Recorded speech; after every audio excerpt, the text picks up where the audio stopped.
Hello my dear students, Srishti classes में आपका स्वागत है। देखिए, ये आपके राष्ट्रीय योग्यता आधारित छात्रवृत्ति परीक्षा का एक टॉपिक है जिसमें सामाजिक विज्ञान के अंतर्गत आता है। और यह सामाजिक विज्ञान में आपके भौतिक विज्ञान का ये पोर्शन है, टॉपिक है। उसमें से एक टॉपिक मैं आज लिया हूँ जिसका नाम है कार्य वर्क, यानी कार्य किसे कहा जाता है।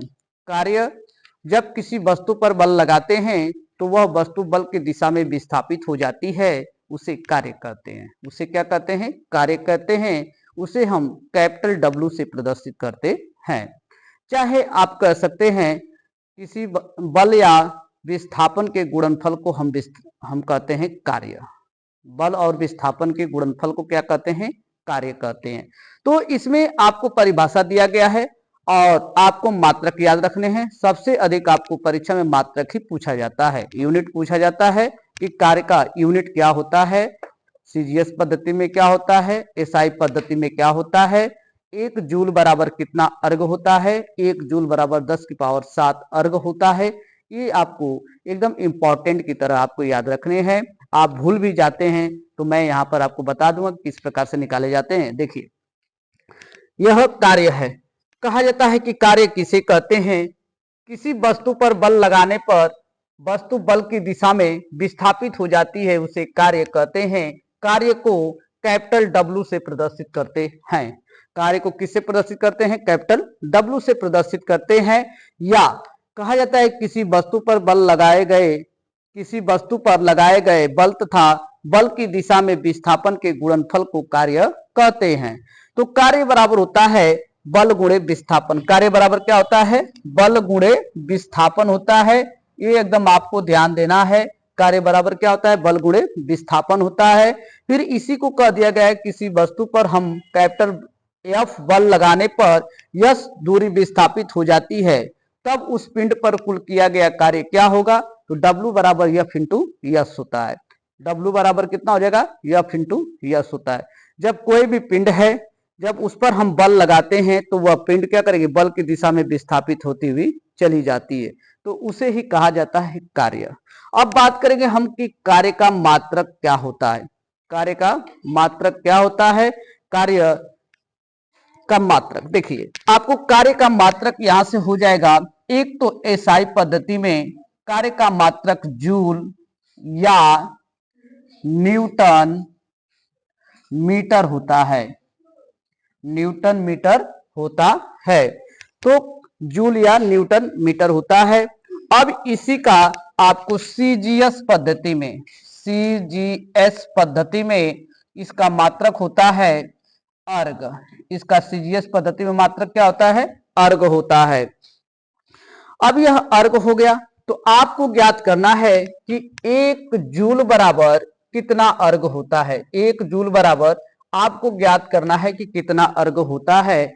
यह पता है आपको कि 1 जूल बराबर 10 की पावर 7 अर्ग होता है। तो यह कैसे निकालेंगे? तो आपने पढ़ा है कि 1 न्यूटन बराबर होता है किलोग्राम मीटर प्रति सेकेंड स्क्वायर होता है। ये मात्रक है, तो इसका मात्रक हम निकालेंगे सीजीएस पद्धति में, इसलिए अर्ग क्या है? सीजीएस पद्धति में है। उसी तरह से पहले हम बल को डाइन के पद्धति में प्रदर्शित करेंगे, तो यहां से निकलेगा आपका किलोग्राम गुणे मीटर है, सेंटीमीटर में बदलेंगे 100 सेंटीमीटर हो जाएगा, ये भी ग्राम में हो जाएगा। और यह जो है आपका प्रति सेकेंड है, तो 1 का स्क्वायर हो जाएगा। और यह किस में प्रदर्शित हो जाएगा? डाइन में प्रदर्शित हो जाएगा। किसमें? डाइन में प्रदर्शित हो जाता है। तो अब इसमें हम जितना शून्य है इसको हम रख देंगे 10 की पावर 5 डाइन हो गया। क्या हो गया?